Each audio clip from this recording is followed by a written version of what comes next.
Texas Representative Joaquin Castro was part of the Hispanic Caucus delegation that is visiting migrant detention centers throughout the country. And after visiting the El Paso, Texas detention center, it was noted that he actually smuggled his phone inside. Now remember, they're not allowing members of Congress to show up with any type of filming equipment, but he managed to get his phone inside and he took video of what he saw. Now, we're gonna toss to the video, but remember, they did try to clean things up before members of Congress showed up. And even with that in mind, here's what the scene looked like. Huh? And you were on the Yeah. You understand they moved it down? Yes.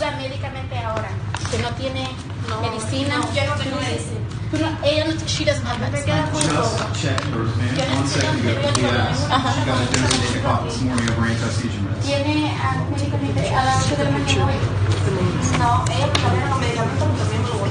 They said that they changed her medicine. So the updated medicine, which I'm not going to break her patient confidentiality, but the updated medicine, I just looked at her medical record, was administered to her. She's not due for another dose for another 10 hours.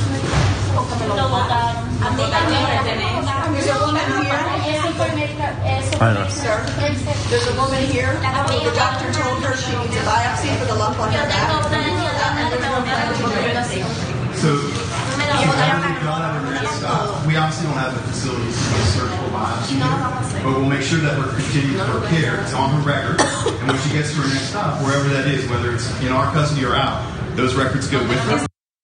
So you can see Ayanna Pressley in that video as well. She is joining along with the group of Congress people in order to see what's really going on in these detention centers. And if you couldn't hear the audio clearly in that video, there's a discussion going on about how some of these migrant women who are in that crowded space don't have access to the medication they need. And Castro shared more details in a Twitter thread saying, here's what we found at the El Paso Border Patrol Station #1.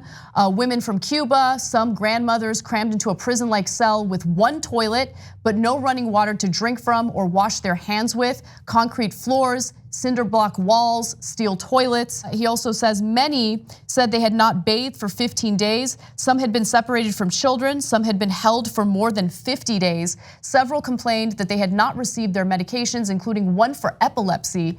Members of Congress comforted them when the women broke down. So I just want to avoid confusion. Joaquin Castro is obviously a member of Congress. His brother Julian Castro is running for president, and Joaquin is actually also the campaign manager for his brother as he runs for president. So he's got two jobs there in a sense. And I think the most interesting part of this story is the fact that United States Congress people have to sneak in cameras to these facilities. Exactly. They are supposed to be our representatives. That is why it's called the House of Representatives. Now, those Border Patrol folks, I didn't hire them. And I get it that there's a process. We elect the officials. The officials then set up an executive branch, et cetera. But people that we elected should have a lot more authority, not less authority. And a lot of these detention facilities are private. So wait a minute, they're not even government officials. So private corporations in some instances are saying, no, I will tell the people's representatives what they are allowed and not allowed to do, and they'll like it. No, they won't like it, and I'm glad he secretly recorded it. I hope they all do. And the reason they don't want him recording it is because people have a different point of view when they read a story and another one when they see it with their own eyes.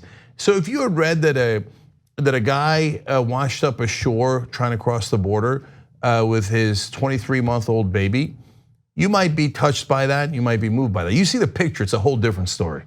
And that is why when, for example, we were doing the Iraq war, the Bush administration was desperate to not have the media show any of the caskets coming home, let alone the bodies, let alone the dead, right?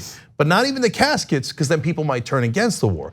Because that's the reality. That was our boys coming home in caskets. In fact, what was the one thing that our government was enraged with Chelsea Manning about. It was that video, right, of the Apache helicopter. That's right. Exactly. So it's one thing to read a lengthy, dense article about what happened in that situation. It's a completely different thing to watch the video and to see how our military actually did a strike against reporters, or I'm sorry, first responders in that case. Both. Yeah. So you see the reporters, and it's fairly clear that they're reporters.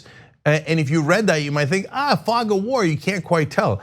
But when the first responders come in after the first strike against the reporters, they are clearly first responders trying to help the wounded and the dead. And we hit them with a bomb and kill them. Because when you see it with your own eyes, it's much worse. That's why the government's like, lock up Chelsea Manning, lock up Snowden, lock up Assange, lock up anyone who will actually bring you information. We got most of the media under control, they're on a leash. But these guys are out, we can't control them, so we're gonna imprison them. The rest of the media are cowards for not sticking up for those folks, okay? So now in this case, it's incumbent upon congressmen, because they won't let the media in. God forbid the American people should find out the horrors that our government is committing. I'm sure that the Germans back in the 1930s wouldn't have let you into their camps either. Wouldn't have let the media in there, and maybe people from other parties.